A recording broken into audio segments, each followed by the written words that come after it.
Hello दोस्तों, welcome to my YouTube channel Daily Shiksha. दोस्तों, आज हम बात करने वाले हैं एक डेड ऑर्गेनाइजेशन की जो लगभग मृत हो चुका, जो लगभग अब खत्म हो चुका। हालांकि अभी खत्म नहीं हुआ पूरी तरीके से, लेकिन जब उसकी मीटिंग नहीं चल रही तो उसे यही बोला जाता कि वो डेड हो चुका।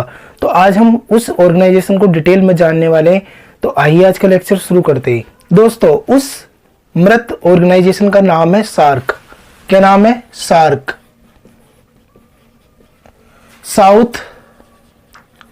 South Asian association, South Asian association regional corporation.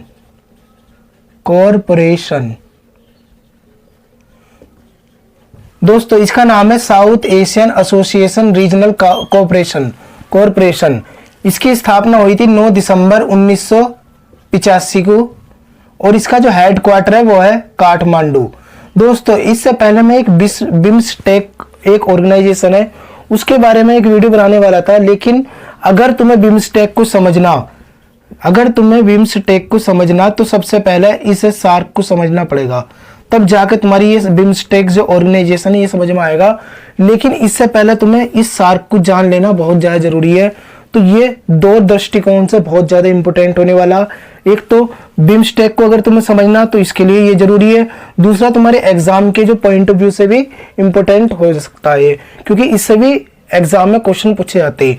देखो, साउथ एशियन नाम देखो, साउथ एशियन यानी कि जितने भी देश, कौन से? दक्षिण एशियाई जो भी देश है उनका क्या है? एक रीजनल, एक क्या है? क्षेत्रीय कॉरपोरेशन है, यानी कि एक क्षेत्रीय सहयोग संगठन है और कुछ नहीं है ये।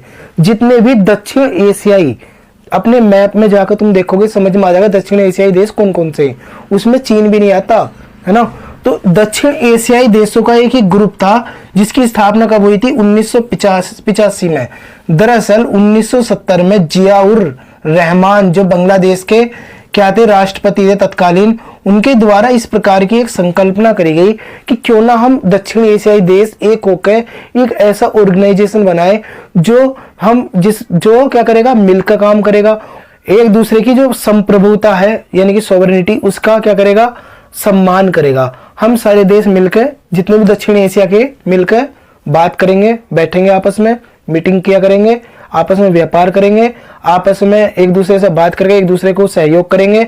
और एक काम और करेंगे हम, ऐसे नहीं कि एक तरीके से बात ही करेंगे, जितने भी सार्क के मेंबर होंगे सारे मिलकर क्या करेंगे? आपस में मुक्त क्षेत्रीय व्यापार करेंगे। क्या करेंगे? मुक्त क्षेत्रीय व्यापार। तो ये मुक्त क्षेत्रीय व्यापार क्या होता? दरअसल इसमें ये होता कि जितने भी देश इसके संगठन के सदस्य बनेंगे वे आपस में उनके जो, जैसे मान लो भारत इसका सदस्य है ना, भारत भी है, पाकिस्तान भी है, अभी बताऊंगा डिटेल में इसके सदस्य, लेकिन फिलहाल इतना जान लो, भारत पाकिस्तान है, मान लो ये दोनों इसके सदस्य हैं। तो ये क्या करेंगे? आपस में, मान लो इनमें व्यापार हो, तिजारत हो रही है, इनमें व्यापार होता, तो ये क्या करेंगे? एक दूसरे के जो सामान होगा उसके ऊपर टैक्स नहीं लगाने के। पाकिस्तान वाले भारत में भेज रहे हैं तो हम उसके सामान पर टैक्स नहीं लगाने के, तो आओ भैया बेच, अपना निकल जा। भारत वाले पाकिस्तान में भेज रहे हैं तो वो भी टैक्स नहीं लगाने का। तो ये क्या हो गया? मुक्त क्षेत्रीय व्यापार हो गया एक तरीके से। जितने भी ये मतलब सार्क के सदस्य थे ये क्या करेंगे? आपस में व्यापार तो करेंगे, लेकिन वो व्यापार क्या होगा? टैक्स फ्री होगा और एक दूसरे को बढ़ावा देने वाला होगा। देखो, इसे दक्षेस के नाम से भी हम जानते हैं। किसके नाम से? दक्षेस। अभी दक्षेस क्या है? देखो, इसकी फुल फॉर्म हिंदी में है सार्क की। देखो, दक्षिण एशियाई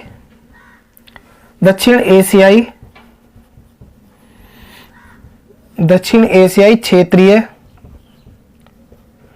सहयोग संगठन,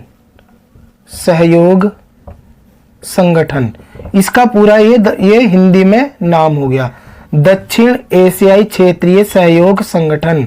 तो आई होप तुम्हें हिंदी में नाम भी समझ में आ गया होगा। 1985 में काठमांडू में इसकी स्थापना करी गई थी।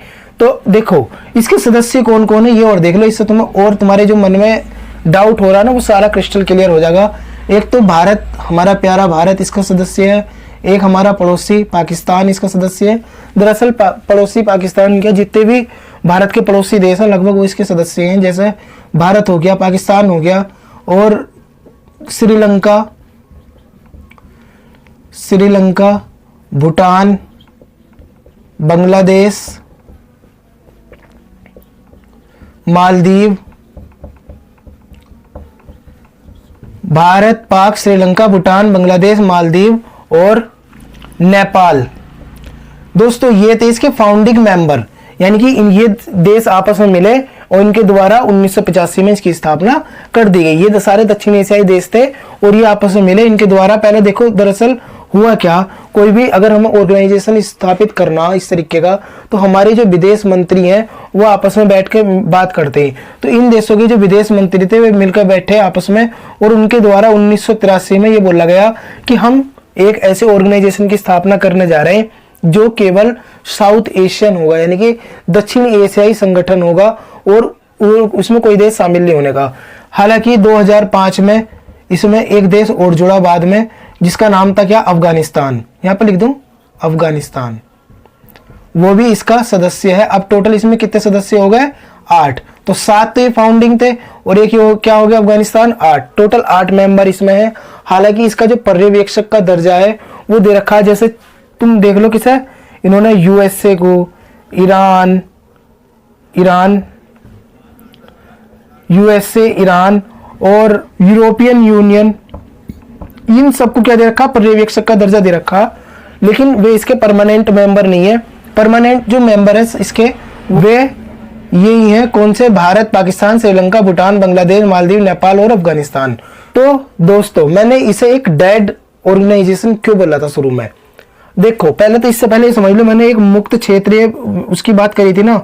इन्होंने बहुत अच्छे से शुरू में काम करा, सार्क के द्वारा बहुत अच्छा काम करा गया। शुरू में इन्होंने मतलब इसकी मीटिंग होती थी हर साल। पहली मीटिंग कहाँ हुई इसकी, बांग्लादेश के अंदर।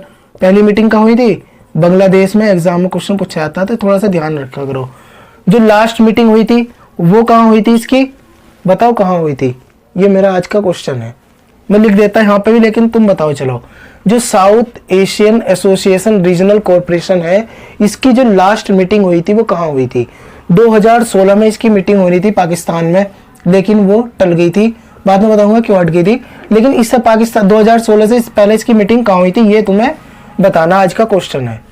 दोस्तों अगर हम सार्क की बात कर लेते हैं, इसकी खूबियों के बारे में, पहले पूरे विश्व के 3% क्षेत्रफल में ये देश निवास करते हैं और लगभग पूरे विश्व की 21% जो जनसंख्या वो यहाँ पर निवास करती, लगभग 1/4 मान लो, 1/4 जनसंख्या इन देशों में निवास करती। तो ये हो गया पॉइंट।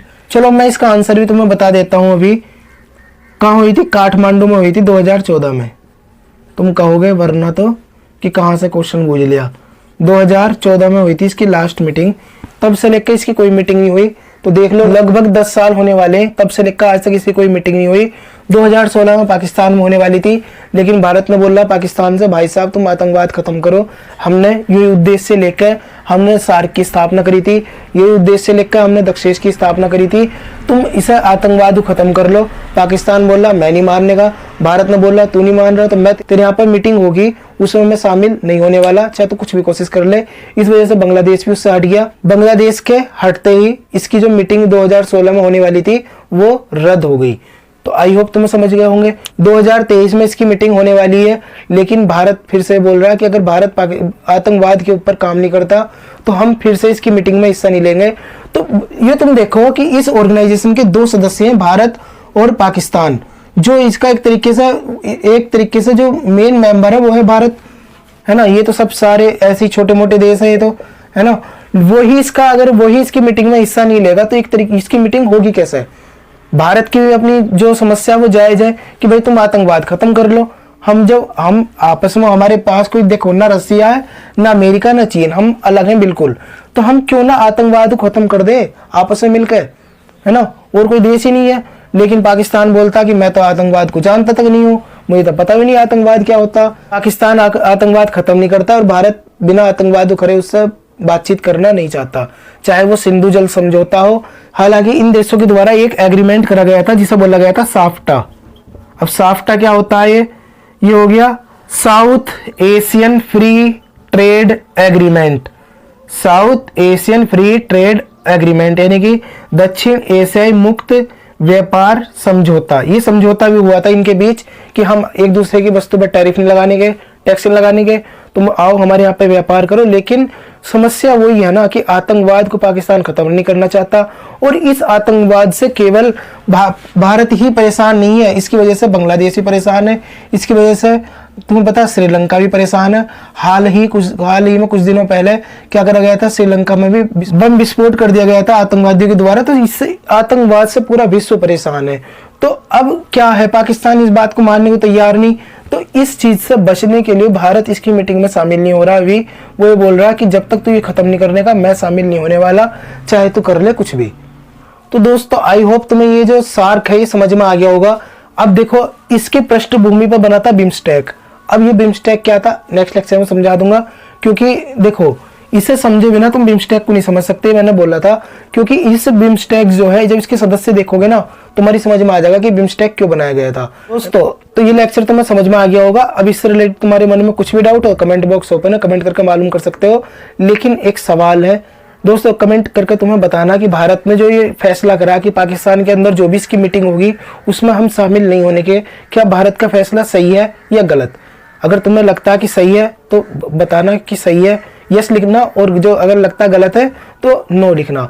दोस्तों मिलते हैं फिर नेक्स्ट लेक्चर में, तब तक के लिए थैंक्स अ लॉट, जय हिंद।